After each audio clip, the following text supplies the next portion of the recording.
എന്തൊക്കെ പറഞ്ഞാലും ശരി, എന്തൊക്കെ സംഭവിച്ചാലും ശരി, നിന്റെ താലിയിൽ ഞാൻ കൊയ്ത്തു നീക്കിയിട്ടു. ഇത് സത്യം, സത്യം, സത്യം. മകളോടെ ഇനി അദ്ദേഹത്തിന്റെ പുതിയ സൗണ്ട് നമുക്ക് കേൾക്കാം. ബാല എന്തിനീ സൈക്കിളിലെ ബാല ആരൊക്കെ എതിർത്താലും ശരി, എന്തൊക്കെ സംഭവിച്ചാലും ശരി, നിന്റെ താലിയിൽ ഞാൻ കൊയ്ത്തു നീക്കി. Thank you.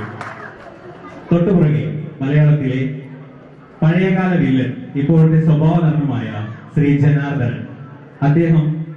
അദ്ദേഹത്തിന്റെ പഴയകാല സൗണ്ടും പുതിയ സൗണ്ടും നമുക്ക് നോക്കാം. എന്തുകൊണ്ട് തുടർച്ച സ്വീകരിക്കാൻ വന്ന് കേസ് കുത്തുകൊക്കെ അവരുടെ എപ്പികൾ നാളെകളാൻ പറയുന്നു. എത്ര കർത്താവ് എനിക്കൊരു മനസ്സിലാക്കുകയാണ്.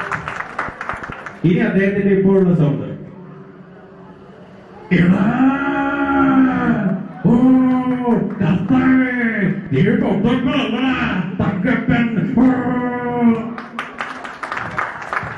മൺപറഞ്ഞു പോയ ശ്രീ KP ഉമ്മറിന്റെ സൗണ്ട് നമുക്ക് ശ്രദ്ധിക്കാം. പഴയകാല സൗണ്ടും പുതിയ സൗണ്ടും.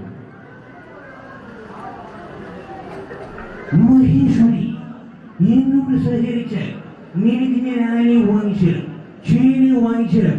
എടി, നിന്നോട് വരാനാണ് പറഞ്ഞത്. വന്നില്ലെങ്കിൽ ബലാത്സംഗം ഉറപ്പാണ്. പുതിയ സൗണ്ട്. അദ്ദേഹം അവസാനം അഭിനയിച്ച മിന്നാരം എന്ന ചിത്രത്തിലെ ഒരു ഡയലോഗ്. നീ മണ്ണുണ്ണിയല്ലേ? ഉണ്ണുണ്ണിയല്ല, നീ മണ്ണുണ്ണി.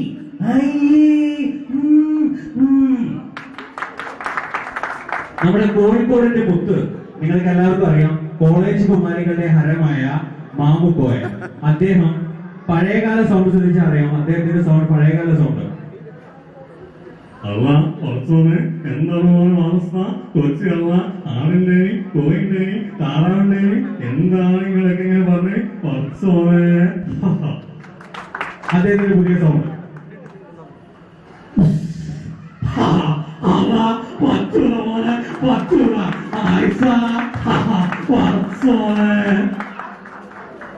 മലയാളത്തിന്റെ ബാബാബിനി ചക്രവർത്തി ശ്രീ മധുവിന്റെ പഴയ സൗണ്ടും പുതിയ സൗണ്ടും നമുക്ക് നോക്കാം.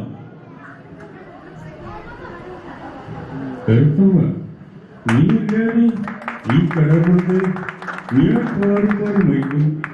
എനിക്കെടുത്തുമ്പ എന്തെങ്കിലുമൊക്കെ പറയും. എനിക്ക് പറയാൻ പുതിയ സൗണ്ട്. എന്താണ് അപ്പുറത്തെ വീട്ടിലെ വീട്ടുമായി കാര്യം? നീ അവളോട് മിണ്ടിയെന്ന് പറയുന്നൊക്കെ ഞാൻ കേട്ടല്ലോ. ഇനി അങ്ങനെ എന്തെങ്കിലും സംഭവിച്ചേ നീന്റെ അവസാനമായിരിക്കും. തൊട്ടുപുറകെ ശ്രീ ജോസ് പ്രകാശിന്റെ അദ്ദേഹത്തിന്റെ സൗണ്ടും അദ്ദേഹം കരയുമ്പോൾ ഉള്ള സൗണ്ടും ഒരു ചെറിയ വ്യത്യാസമുണ്ട്. അത് നോക്കാം. ഹലോ മിസ്റ്റർ ബാബു, ഞാനിങ്ങളെ കത്തിക്കായിരുന്നു. ഇന്ന് രാത്രി ദുബായ് കടപ്പുറത്ത് ഒരു കപ്പലുണ്ട്. ആ കപ്പലിൽ എന്റെ രാജ്യത്തിലുള്ള എല്ലാ നേട്ടങ്ങളും ഉണ്ട്. വൈദ്യുതി വിഷയം വരില്ല. ഇനി അദ്ദേഹം കരയുമ്പോഴുള്ള സൗണ്ട് അതിന് ചെറിയ വ്യത്യാസമുണ്ട്.